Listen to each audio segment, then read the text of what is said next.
Thank you, Jill, and thank you all for coming and leaving Wimbledon. And isn't Roger Federer playing? I feel very honoured that you're here.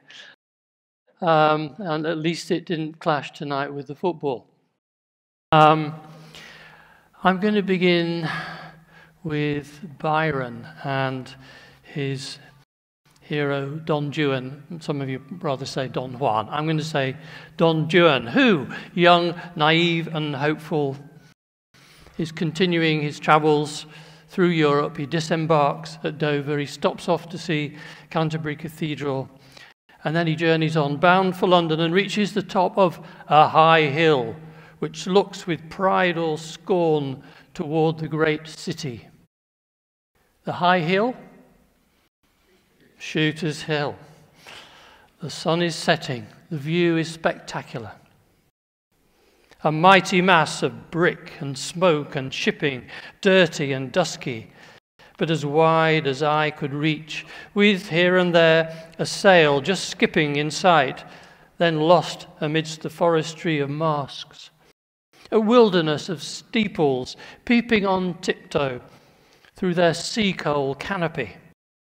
A huge dim cupola like a foolscap crown on a fool's head. And there is London town. Byron then digresses for a bit and leaves his hero standing there gawping before resuming, and we find Don Juan still wrapped in contemplation, lost in wonder of so great a nation.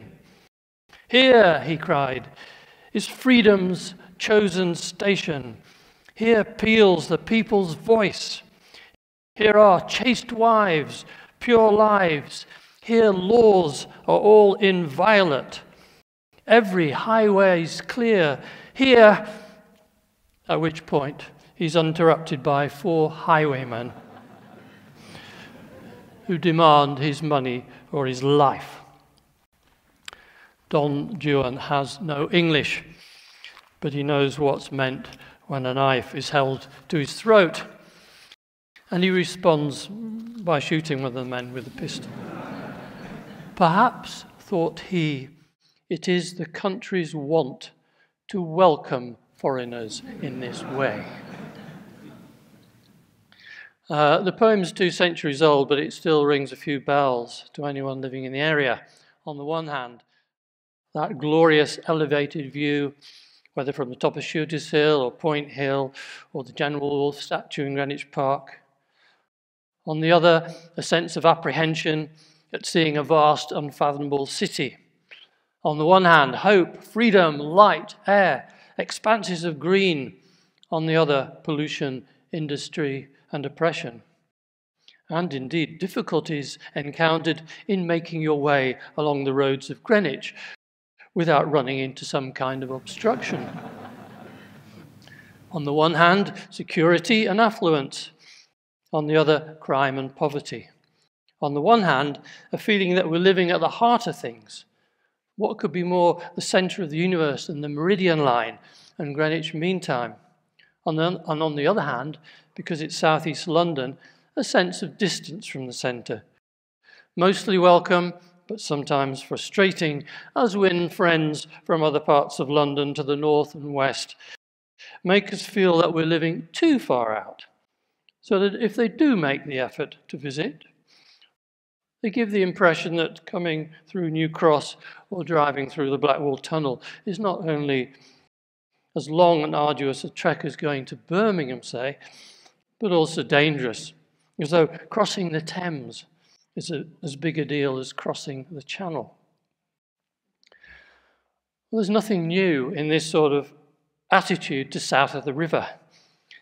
In the 19th century, Peter Ackroyd suggests in his biography of London, the South, quote, remained relatively unknown to other Londoners, except as a source of disquiet, a boundary zone to which London could consign its dirt and rubbish.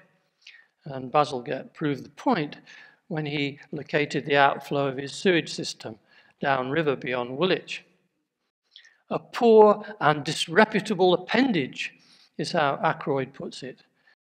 And he quotes a character in H.G. Wells's novel Tono Bungay, travelling in on the railway, who notes how after the villas of Chislehurst, the congestion of houses intensified and piled up, presently into tenements, becoming a boundless world of dingy people.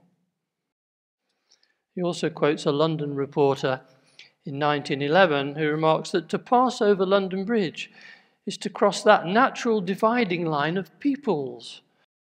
The very streets change in some subtle and unconscious manner, the shops to a more blatant kind, even the people to a different and lower type. It's perhaps because of that same belief that south of the river is the natural home of low, violent types that led Stanley Kubrick to shoot some of his film A Clockwork Orange in Thamesmead, where Alex and his gang of young hoodlums carry out their brutal attacks, rather like the highwayman who mugged Byron's Don Juan. But come on, those of us who live here want to protest. We're not all low, dingy and violent. And look at the rich history of South East London, Greenwich and Blackheath in particular. It was here that Wat Tyler camped, that Henry V was welcomed back from Agincourt, that Henry VIII had his naval dockyards and his deer park, that Sir Walter Raleigh just possibly threw his cloak down so Queen Elizabeth could cross a plashy place without muddying her shoes, that Inigo Jones, Christopher Wren, Hawksmoor, John Soane did some of their finest work. We're proud of the place. We like it here. Certainly I like it here. I have a vivid memory of my first view of Blackheath nearly 4 decades ago. Unlike Don Juan, I approached it not from the south, but from the north, doubly or trebly, you might say, since I grew up in Yorkshire, did my degree in Nottingham, and had spent the previous 6 months in a flat in Tufnell Park. It was a bleak time, the winter of discontent, fuel shortages, power cuts, the 3-day week, and disenchanting for me, a country bumpkin, somehow expecting the capital's streets to be paved with gold. But in a way, I did find gold. I always remember coming up Blackheath Hill for the first time. Some of you may like that feeling, and seeing the open vista, the vast skies, that sense of possibilities opening up. It seemed a good omen. And it was, because my girlfriend and I were coming to see a flat, and the people due to see it ahead of us never turned up. And it was ours for the next 9 months. I was a PhD student then, dividing my time between South East London College, so Technical College, CELTEC, where Alan Griffin, who I hope is here somewhere, was also working. Now it's a block of flats. I was dividing my time between there, the British Museum, the East Greenwich Library, which in those days, I don't know about now, had excellent stock of literary history and criticism, and also books of Blackheath, where a fierce Teutonic lady proprietor would pointedly bustle around you if you browsed for too long. Some of you may remember her. My PhD was in literature, but I had no idea how many literary associations there were with the area. The flat we were in was above a nursery school in Church Terrace off Belmont Hill, and across the road was St. Joseph's Academy, which, unknown to me, David Lodge had attended as a Catholic schoolboy. He came from Brockley, which is renamed Brickley in several of his novels, including Death Sentence, in which the narrator's father comes down, in which the narrator comes down from the Midlands to visit his aging father, whose idea of being taken out to lunch for a treat is to go to the cafe in Sainsbury's at New Cross. Well, I was writing poetry at the time, but I hadn't known any authors as a child, and I didn't expect to know them as an adult, except in books. Real authors, I thought, lived somewhere else, possibly Hampstead. I was wrong. Of course I was wrong. The 2 most prestigious poetry posts in the land were, at that time, occupied by locals. Roy Fuller was just completing his stint as Oxford Professor of Poetry. He lived in Langton Way, and Cecil Day-Lewis, the poet laureate, was in Crooms Hill. And the area boasted many poets from earlier times, to name just three. Robert Browning, who for 4 years, immediately before eloping to Italy with Elizabeth Barrett, lived in New Cross. Walter de la Mare, born in Marion Road, later lived in Brookbank Road, Lewisham. And Ernest Dowson, the doyen of late 19th century aestheticism, who lived in Lee and is buried in Ladywell Cemetery. All that history was there. But even when we moved to our next address, Mycenae Road, close to the Royal Standard, and I began to explore the area, I continued under the misapprehension that I was living in a cultural desert. One notable for what the Italian novelist Italo Svevo called an absence of any and every kind of literature. Svevo, a protege of James Joyce and the author of the novel Confessions of Zeno, is surely one of the area's most unlikely literary inhabitants, and probably the one major 20th century novelist to have been a supporter of Charlton Athletic. He'd come here to set up a factory in Anchor and Hope Lane for his father-in-law's paint company, and he found the English winters cold. The sun here is about half the size of ours. He wrote to his wife, Livia. It has the appearance of someone with skin disease. It has lost the knack of emitting rays and has gone red with shame. He enjoyed the 10 years he spent here, nevertheless, became firm friends with the Charlton postmistress, a Miss Streeter, as well as visiting the local cinema and seeing the Lena Ashwell players perform in Greenwich Town Hall. Even the lack of literature was a comfort to him. That of the 500,000 other inhabitants of my district, not one was nursing dreams of literary fame, gave me back my peace of mind, he said. I know the feeling. When you're a writer, you like to kid yourself you're the only one in the village. What's more, you like to think you're the first writer to discover the place. From Mycenae Road, now married to my girlfriend Kathy, I moved into a flat in Macartney House, a place primarily famous for its associations with General Wolfe, whose father owned it and whose body was shipped back there to lie in state after his death at the Battle of Quebec, before his burial at St. Alphage's. Wolfe's death inspired a jingoistic elegy from Oliver Goldsmith, as well as a painting by the American artist Benjamin West, a copy of which hangs in the hallway at Macartney House, or did when we lived there.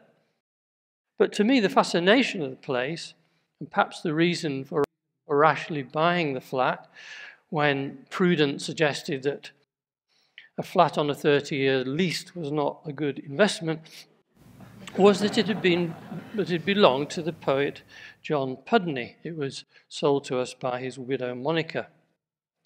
Pudney had an interesting life. He, both as a journalist and a would-be politician, he stood as a Labour candidate for Sevenoaks, no chance. He also wrote a book about the docks and a memoir of his long battle with alcoholism. Most famously, because it's arguably one of the best-known poems of the Second World War, he wrote an elegy for RAF pilots. Do not despair for Johnny head in air. He lives as sound as Johnny on the ground. Head in the air was a sensation I often experienced in that Macartney House flat, which had a roof terrace overlooking the park, high above ground level with the treetops. It was a euphoria not unlike Don Juan's on Shooter's Hill, undiminished by highwaymen, although our car parked outside was broken into a few times. Once when I'd stupidly left a cardboard box on the back seat, which was enticing. Obviously, the thieves must have thought they'd get something valuable like a video recorder, instead of which all was in there was 20 paperback copies of the Penguin book of contemporary British poetry. A disappointing bit of looting. After 11 years in that flat, we moved to a house on the Cater estate. I missed the park, I missed the views of the rivers, but it can't be said in literary terms I suffered a loss. Along the road, number 113, Blackheath Park, is where John Stuart Mill lived after marrying the widow Harriet Taylor in 1851. With them was Taylor's 19-year-old daughter, and it was from there for the next 20 years that Mill did his most important work on liberty and women's emancipation. A contemporary described the house as, quote, a square, plain brick mansion in a little plot of ground, but with a characteristically English air and look in its seclusion behind a wall and trim, thick shrubbery. Oddly enough, the American novelist Nathaniel Hawthorne, author of The Scarlet Letter and House of the Seven Gables, used rather similar terms when describing the house where he lived, just round the corner in 4 Pond Road, during his spell as the US consul in England. The houses, he wrote, stand aloof from the street and separated each from its neighbour by hedge or fence in accordance with the careful exclusiveness of the English character, which impels the occupant, moreover, to cover the front of his dwelling with as much concealment of shrubbery as his limits will allow. To Hawthorne, the Cater estate was, quote, one of those oases that have grown up on the wide waste of Blackheath in singular proximity to the metropolis. The effect was wonderfully sylvan and rural, insomuch that we might have fancied ourselves in the depths of a wooded seclusion, only that at brief intervals we could hear the galloping sweep of a railway train passing within 1/4 of a mile and its discordant screech as it reached Blackheath station. It's still very much the same today. Hawthorne liked it there, but his memories of the local population were not all positive. The common people of England, he wrote, I am afraid, have no daily familiarity with even so necessary a thing as a washbowl. The women didn't impress him either. The soil and climate of England produce feminine beauty as rarely as they do delicate fruit. By that point, I was hitting 40 and I'd begun to see that the area is rich in its literary associations. And over the years, I've come to realize that just about every major figure in English literature has either lived south of the river or written about it or both, which might sound like an absurdly outlandish claim. After all, you don't hear people talking about, whereas you do hear people talking about Hampstead Novel, you don't hear people talking about Blackheath bodice rippers or Greenwich Gothic mysteries. Though Muriel Spark did write a novel called The Ballad of Peckham Rye. Nonetheless, I stick to my claim. This area is where it's at in literary terms. So a quick dash through the history of Englit to show you what I mean. First, Chaucer. Well, there are grounds for thinking he lived hereabouts for a time because he served as Commissioner of the Peace for Kent for over a decade and was appointed to a royal commission on walls and ditches along the Thames between Greenwich and Woolwich, which isn't to say that the Canterbury Tales is flattering about us. Say forth thy tale, the host urges the reeve as the coach clatters from Southwark towards Canterbury. And be quick about it, he says. Why, look, here's Deptford already, and lo, Greenwich, there many a shrew is in. Can we claim Shakespeare too? Aside from the possibility that he had lodgings south of the river in Southwark while working at the Globe and sometimes ventured out this way, there are references to Blackheath in Henry VI, Part 2. Scenes 2 and 3 are set there as the king's men confront the rebel Jack Cade and his followers, the filth and scum of Kent, marked for the gallows. Cade, famous for that heartwarming line, the first thing we do, let's kill all the lawyers, does briefly prosper, slaying the Stafford brothers, but meets his end in Act 5, Scene 1. In Daniel Defoe next, who for a time, as the owner of an Essex brick factory, was a supplier of bricks to the Seamen's Hospital, and who in his book, A Tour Through England and Wales, which was published a few years before Robinson Crusoe, describes the lustre of the inhabitants of Greenwich. That's to say, quote, persons of quality and fashion, different from most, if not all, the villages in this part of England. He calls Greenwich a place which is the most delightful spot of ground in Great Britain, pleasant by situation and made completely agreeable by the accident of fine buildings, the continual passing of fleets of ships up and down the most beautiful river in Europe, the best air, best prospect, and best conversation in England. Praise indeed. The country behind Greenwich, he added, adds to the pleasure of the place. Blackheath, both for the beauty of situation and an excellent air, is not outdone by any spot of ground so near the river. He was less flattering, though, about Charlton, which he described as a village famous, or rather infamous, for the yearly collected rabble of mad people at Horn Fair, the rudeness of which I cannot but think is such as ought to be suppressed. Samuel Pepys's associations with the area are well known. His work for the Naval Board meant him moving between Seething Lane, Deptford, and Woolwich, and his diaries describe him walking along the Thames through orchards and hearing nightingales. Very pleasant among the green corn and peas. He had his office in Greenwich for 6 months during the plague. A terrible time for everyone except for him. I have never lived so merrily. Besides that I never got so much as I have done this plague time. Well, I've heard one or two people say the same thing about the pandemic, that without the noise of traffic and planes, you could hear birds' song. They rather enjoyed themselves. But I suspect that Pepys's merriment wasn't down to nightingales, but to his mistresses, who included a Mrs. Bagwell, the wife of a Deptford's ship's carpenter, who, hoping for promotion, encouraged the liaison. Mrs. Daniel, the wife of a naval lieutenant, who was similarly seeking a leg up, by allowing Pepys a leg over, you could say. And a Mrs. Pennington, who, to Pepys's surprise, did not object when he put his hand inside her chemise.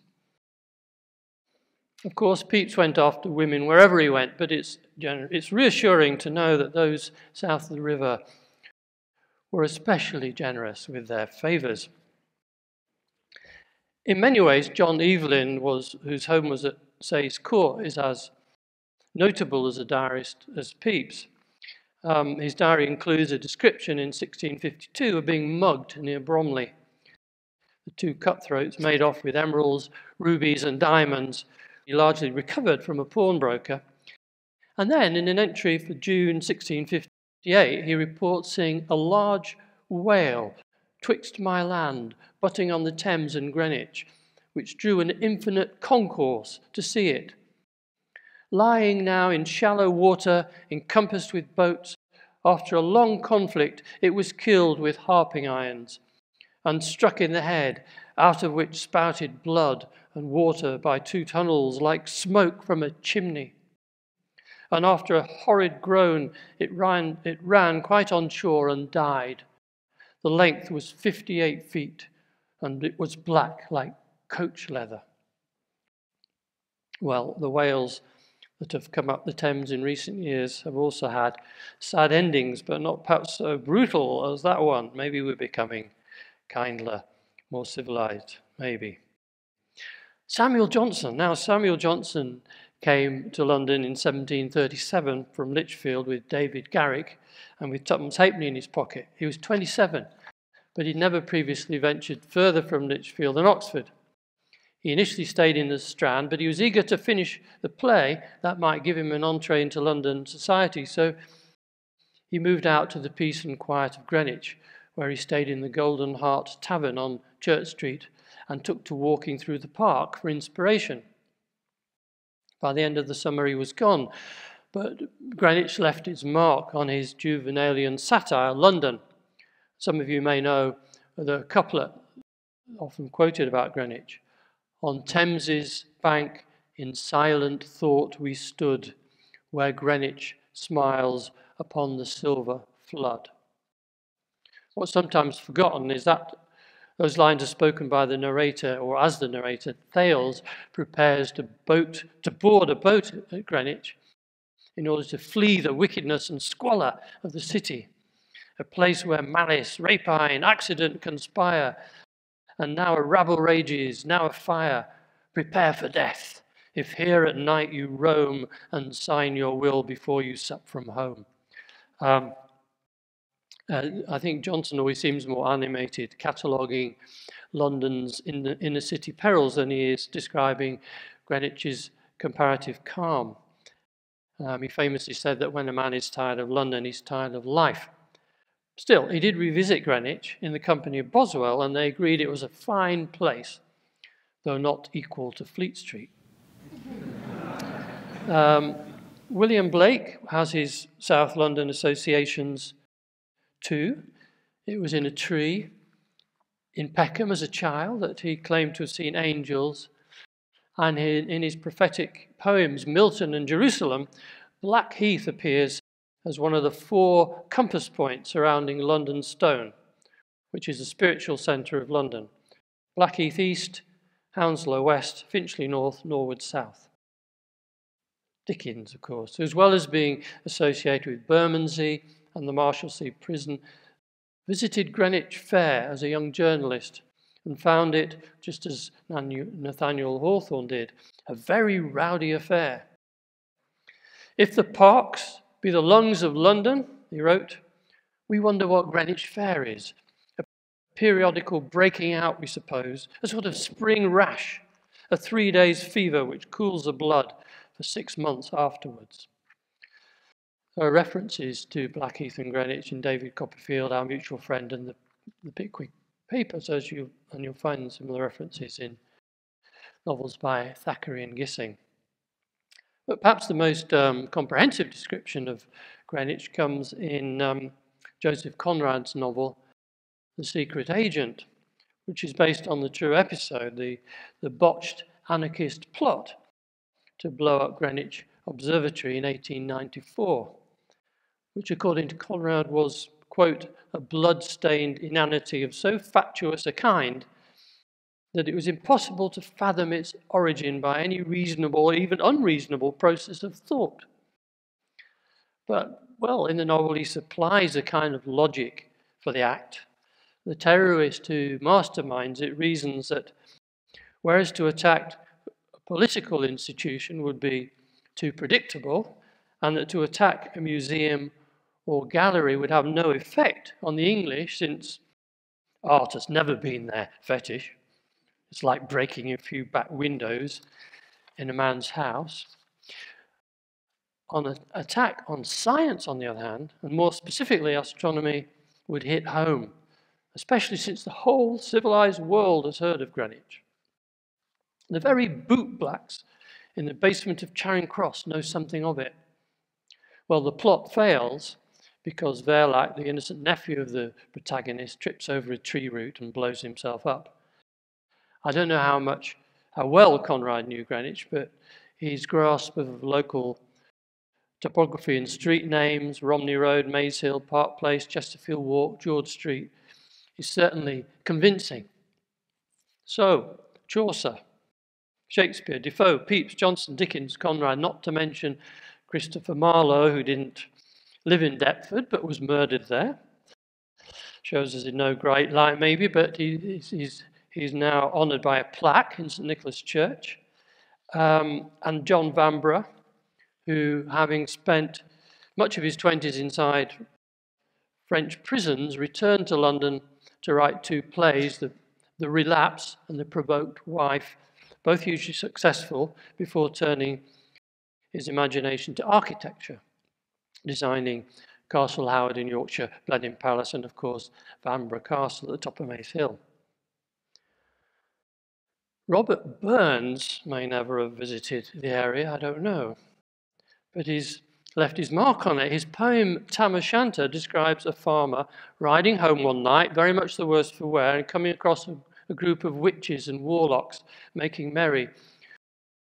Among them an especially beguiling witch who's scantily clad in a cutty sark, a short petticoat. And the boat, the famous ship, the Clipper, took its name from Burns's use of that phrase.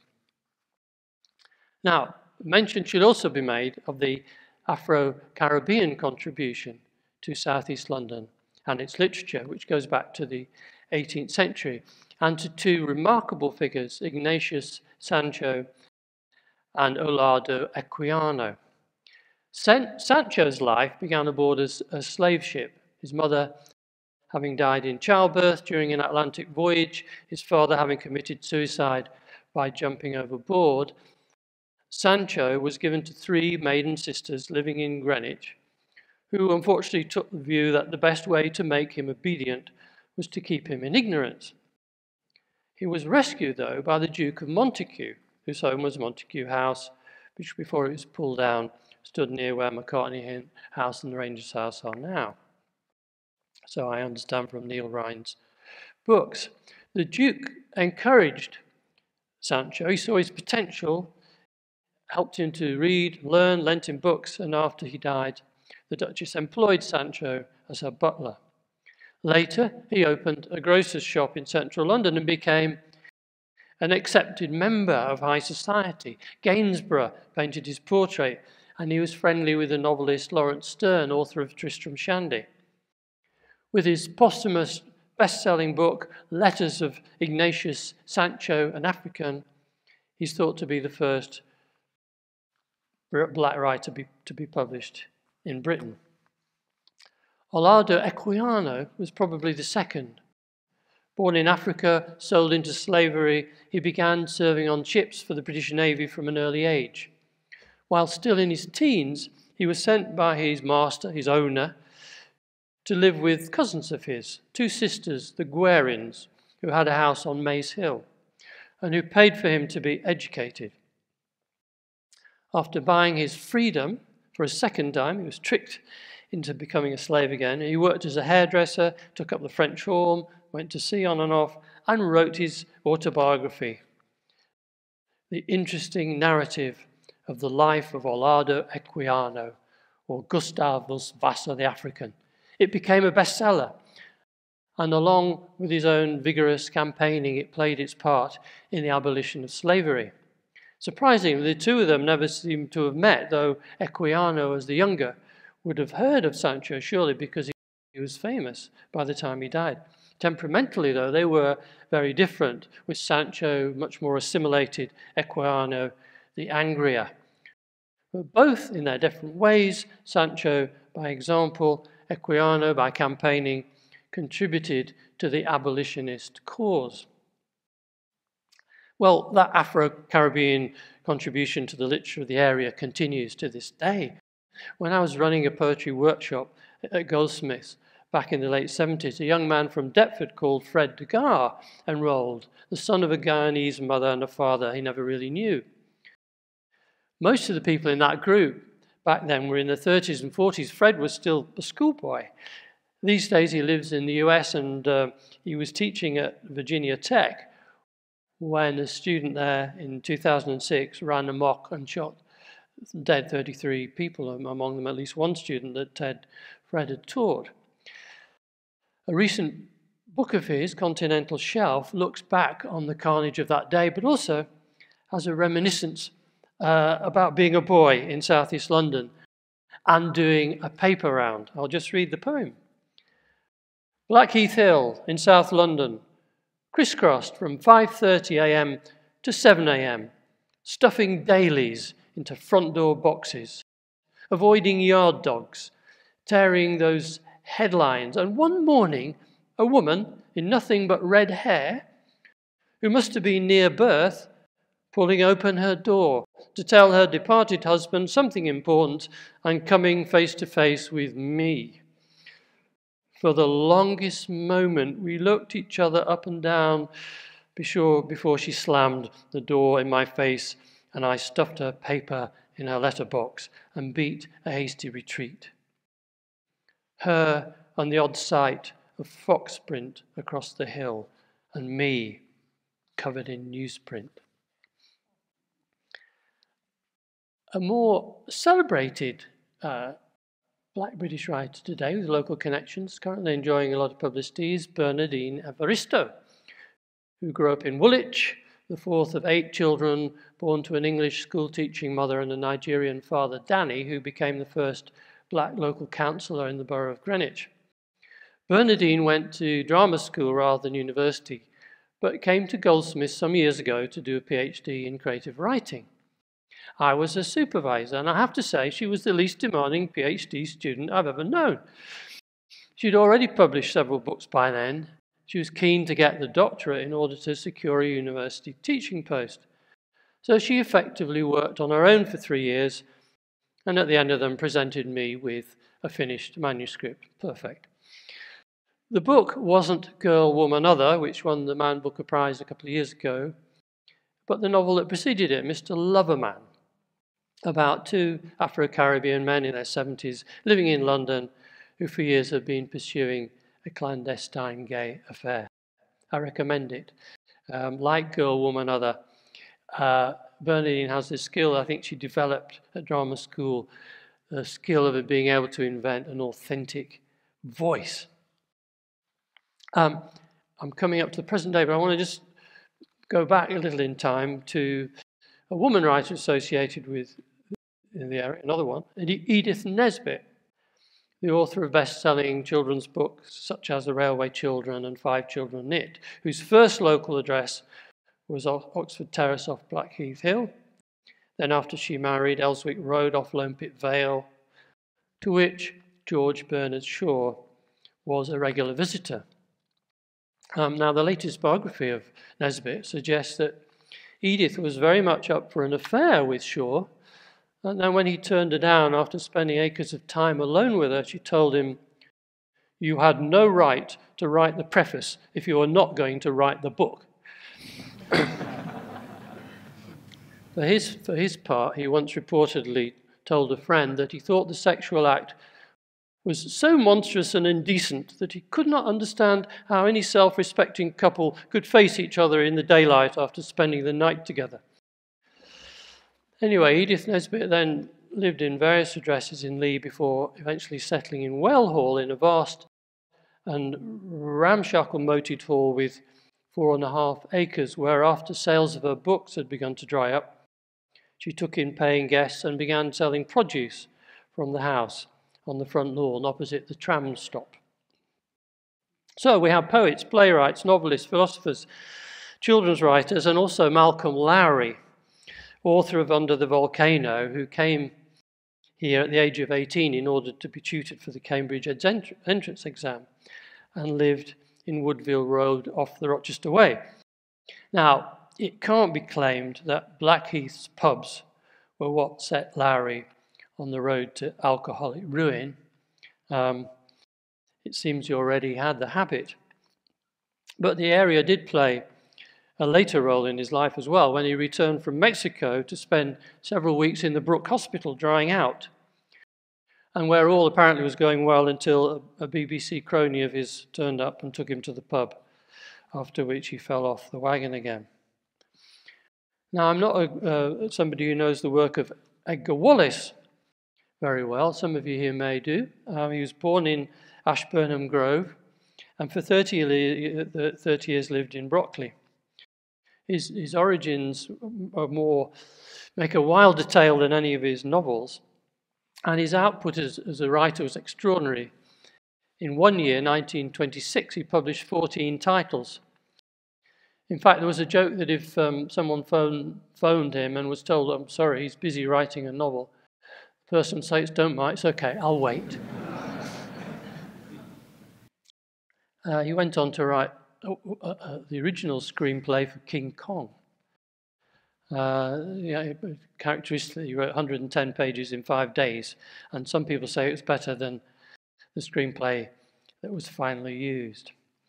Can we lay claim to Raymond Chandler? Well, I'm not sure, but he came to England at the age of 12, lived in Upper Norwood, and then he was 5 years at Dulwich College, where he also worked for a time as a substitute teacher, and supposedly was seen wearing the Dulwich straw boater with the cornflower Dulwich blue ribbon many years later. And many years after him, the novelist Graham Swift went to Dulwich on a scholarship.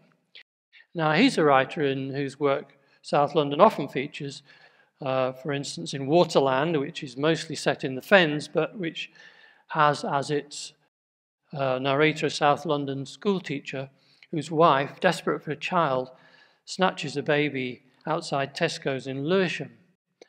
And then there's Graham Swift's Last Orders, which won the Booker Prize, in which 5 drinking companions go on a kind of Chaucerian pilgrimage, their mission being to scatter the ashes of their friend Jack, a journey from Bermondsey via Rochester, Chatham and Canterbury to end in Margate. Now here's one of them, Ray, in the back of the car on the A2. I look out the window. Blackheath isn't black, and it isn't a heath.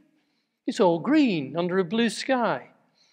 If it weren't for roads crisscrossing it, it would make a good gallop.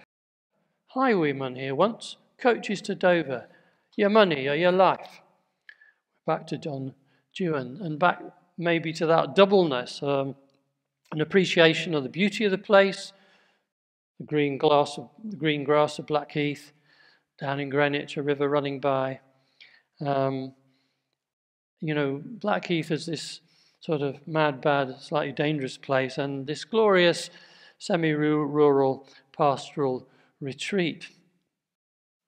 I'm getting towards the end here, but I want to at least list, because somebody will complain if I don't mention them, some of the other writers who were born here or who settled in southeast London, or who just paid a visit, like Bernard Shaw, who spoke here at the halls shortly after they opened, or T.S. Eliot, who in 1917 gave a series of Friday night lectures at the County High School in Sydenham. Sydenham also being the home for most of the 1980s to the novelist and Nobel Prize winner later, Kazuo Ishiguro, whose publisher was Faber, was T.S. Eliot's old firm. There's John Masefield, who lived in Diamond Terrace for 3 years. Henry Williamson, author of Tarka the Otter, who came from Ladywell. Mervyn Peake, author of the Gormenghast trilogy, born in China but educated at Eltham College, which has a library named after him. The poets Charles Madge and Kathleen Raine, who lived at 6 Groats Buildings, Blackheath, the HQ for the mass observation experiment in the 30s, in which another key player was the documentary filmmaker Humphrey Jennings, who lived just off Lee High Road. There's the crime writer Julian Simmons, whose books include one called The Blackheath Poisonings. Spike Milligan grew up in India, but arrived in Brockley at the age of 12, went to school in Catford and Lewisham, and then worked as a clerk in the Woolwich Arsenal. Also from Brockley, the poet, thought to be Welsh, yes, David Jones, author of a modernist epic about the First World War, in parentheses. There's Paul Threw, lived in Catford. Claire Tomlin, and before her Denton Welsh, lived in Crooms Hill. Michael Frayn, now of course married to Claire Tomlin. One of his novels features Diamond Terrace, and one of his plays, Benefactors, is thought to have been inspired by the time he spent living at North Severall in Orchard Drive. I could mention, if I were going beyond writers, how we seem to attract cartoonists like Martin Rowson from The Guardian and Peter Brooks from The Times. And weirdly, before that, because I associate him with the North and naughty postcards, Donald McGill, who lived just around the corner here in Bennett Park, which was also home to the studios of the GPO film unit, where W.H. Rawdon and Benjamin Britten collaborated on their great 1930s documentary, Night Mail. I could go on. You'll be relieved to hear I won't, except to mention that a more recent arrival in Blackheath is the great Norwegian novelist Karl Ove Knausgaard, author of the 6-volume autobiographical epic My Struggle. Not everyone loves it. I do. Who was last I heard, he was living off Belmont Hill.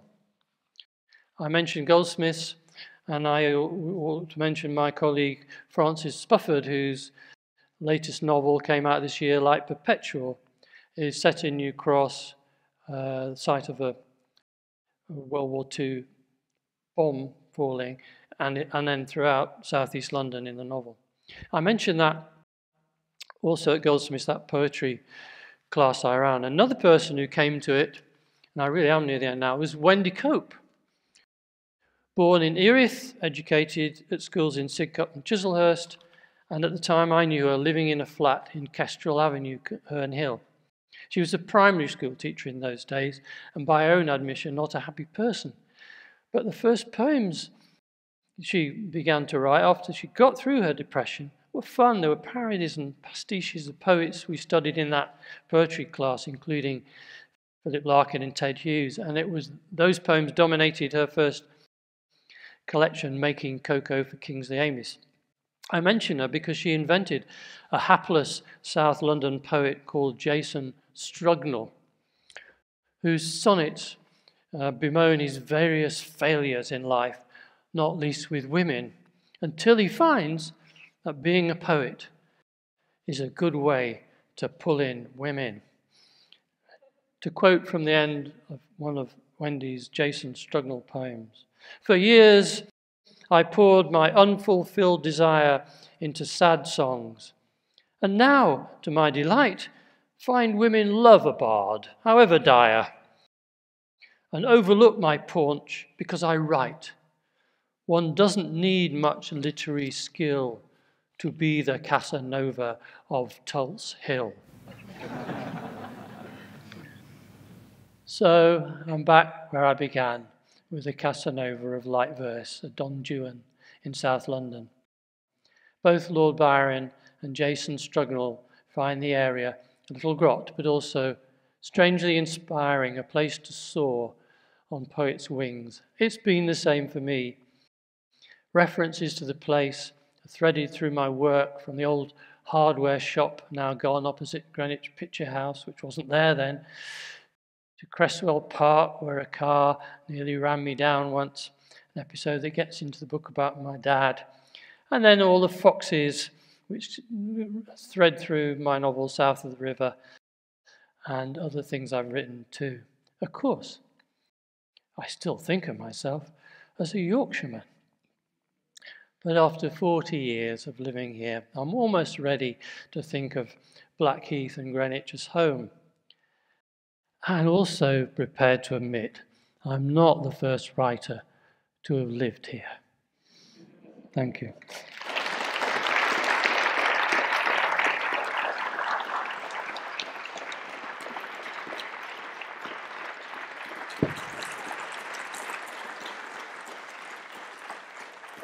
Thank you.